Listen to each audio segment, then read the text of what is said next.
আসসালামু আলাইকুম, welcome back to my channel Fauzia's মম।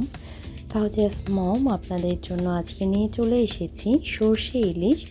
একদম দানা দানা ছাবা ছাবা ছাড়া স্মুথলি সর্ষে ইলিশ নিয়ে এসেছি। চলুন দেখতে থাকি কিভাবে করেছি।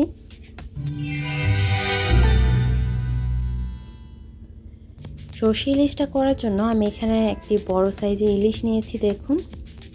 আর ইলিশটা ফ্রিজে ছিল, আমি ফ্রিজ থেকে নামিয়েছি।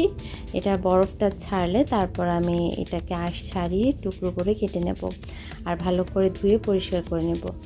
তো এইদিকে আমি সর্ষে নিয়ে নিচ্ছি, আস্ত সর্ষে 5 চা চামচ। এখানে 2 টেবিল চামচ নিলেই হবে। আমি 4 চামচে 5 চামচ নিয়েছি। আর আমি কালো সরষে নিয়েছি, আপনারা চাইলে সাদা সরিষাটাও নিতে পারবেন, কোনো সমস্যা নেই। নিয়ে নিচ্ছি এখানে আমি লবণ স্বাদ মতো। নিয়ে নিচ্ছি এখানে আমি 5টি কাঁচামরিচ, সামান্য পানি নিয়ে নিচ্ছি, যতটুকু পানি প্রয়োজন এটার স্মুথ একটা ব্যাটার তৈরি করার জন্য।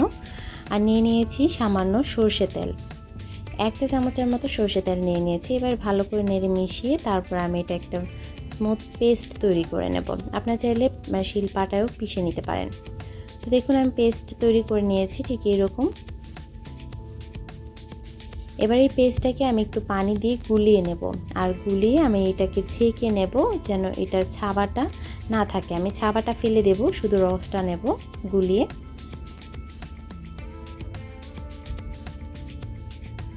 আর আজকে আমি 6 পিস সর্ষে ইলিশ করব,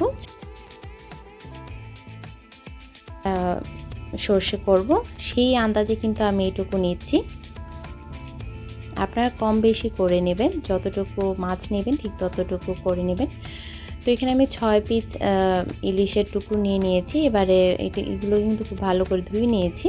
নিয়ে নিচ্ছি হলুদ গুঁড়া কিছুটা, আর নিয়ে নিচ্ছি কিছুটা লবণ। আমি কিন্তু সরিষার মধ্যে লবণ দিয়েছি আর এখানেও লবণ দিয়েছি, সেই আন্দাজে কিন্তু সব কিছু করতে হবে। আর কিছুটা সর্ষে তেল দিয়ে দিয়েছি, এতে করে এটার মাখানোটা খুব সুন্দর হবে। এবারে আমি মশলাগুলো এই মাছের গায়ে মেখে আমি একটু কিছুক্ষণের জন্য রেখে দিয়েছি। তো আমি এবার রান্না করতে চলে যাচ্ছি। তার জন্য একটা ফ্রাই প্যানে সর্ষে তেল দিয়ে দিয়েছি। আর সর্ষে ইলিশ কিন্তু সর্ষে তেলেই বেশি ভালো লাগে। দিয়ে দিয়েছি সামান্য হলুদ গুঁড়া, আর হলুদ গুঁড়াটা তেলটা ঠান্ডা থাকা অবস্থায় দিতে হবে, তা না হলে কিন্তু ঝলসে যাবে।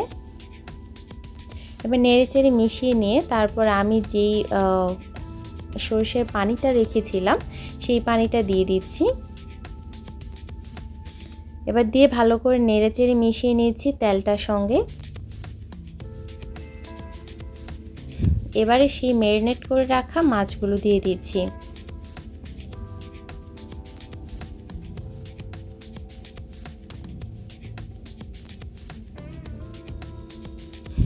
এবার আমি এই গ্রেভিটার সঙ্গে এই মাছগুলোকে একটু উলটপালট করে মিশিয়ে দিচ্ছি। এভাবে করে সর্ষে ইলিশ করলে কিন্তু দারুণ লাগে, এটা টেস্টটা দারুণ আসে। তো আমি ঢেকে দিয়েছিলাম, কিছুক্ষণ পর ঢাকনাটা উঠিয়ে নিয়েছি।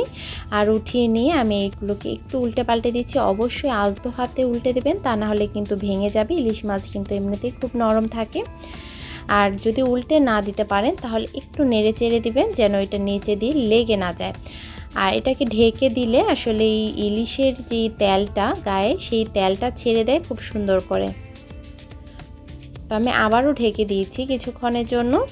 আর গ্রেভিটা যেন খুব ভালো করে কষে যায় আর তেলটাও ছেড়ে দেয়। তো দেখুন তেলটা কিন্তু খুব সুন্দর করে ছেড়ে দিয়েছে আর মশলাটাও খুব সুন্দর কষে গিয়েছে। এবারে আমি এখানে কিছুটা পানি দিয়ে দিব, ঠিক সেই আন্দাজে পানিটা দিতে হবে যেন মাছগুলো খুব সুন্দর করে সেদ্ধ হয়ে যায়।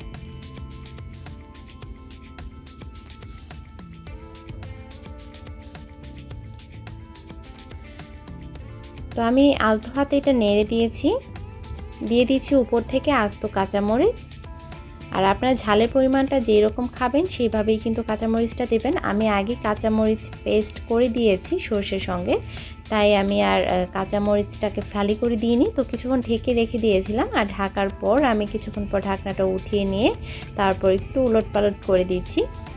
আমি আবারও বলছি, যদি উল্টে পাল্টে না দিতে পারেন তাহলে অবশ্যই আলতো হাতে একটু নেড়ে চেড়ে দেবেন যেন লেগে না যায় নিচ থেকে। তো আমার সর্ষে ইলিশটা কিন্তু একদম হয়ে গিয়েছে। এইভাবে সর্ষে ইলিশ করে একবার খেয়ে দেখেন, দারুণ লাগে খেতে, একদম মুখে ছাওয়া লাগে না, খেতে অসাধারণ লাগে, স্মুথ। তো আমার সর্ষে ইলিশটা হয়ে গিয়েছে, এবারে আমি সার্ভ করে দেখিয়ে দিচ্ছি। দেখুন কত সুন্দর হয়েছে মাশাআল্লাহ, আর এটা খেতেও আলহামদুলিল্লাহ দারুণ ছিল। তো আমার এই সর্ষে ইলিশের রেসিপিটা যদি আপনাদের কাছে ভালো লেগে থাকে, প্লিজ লাইক কমেন্ট শেয়ার করতে ভুলবেন না, বেশি বেশি করে শেয়ার করে অন্যের উপকারে আসবেন। আর যদি ভালো লেগে থাকে আমার চ্যানেলটিকে সাবস্ক্রাইব করে আমার পাশে থাকার জন্য অনুরোধ রইল। পাশে থাকা বেল আইকনটি ক্লিক করে দিবেন, এতে করে নতুন নতুন রেসিপিগুলো আপলোড হওয়ার সাথে সাথে আপনার নোটিফিকেশন পেয়ে যাবেন। অলরেডি যারা সাবস্ক্রাইব করে আমার চ্যানেলটির পাশে রয়েছেন, আমাকে সাপোর্ট করছেন, তাদেরকে অসংখ্য ধন্যবাদ আমার পাশে থাকার জন্য। আর এছাড়াও যদি আপনারা অন্য কোনো রেসিপি দেখতে চান, আমাকে কমেন্টস করে জানাতে পারেন, আমি আপনাদের দেখিয়ে দেবো ইনশাল্লাহ খুব সহজভাবে। আর আমার রেসিপিটা আপনাদের কাছে কেমন লাগলো কমেন্টস করতে কিন্তু একদম ভুলবেন না। তো ভালো থাকবেন সবাই, আল্লাহ হাফেজ।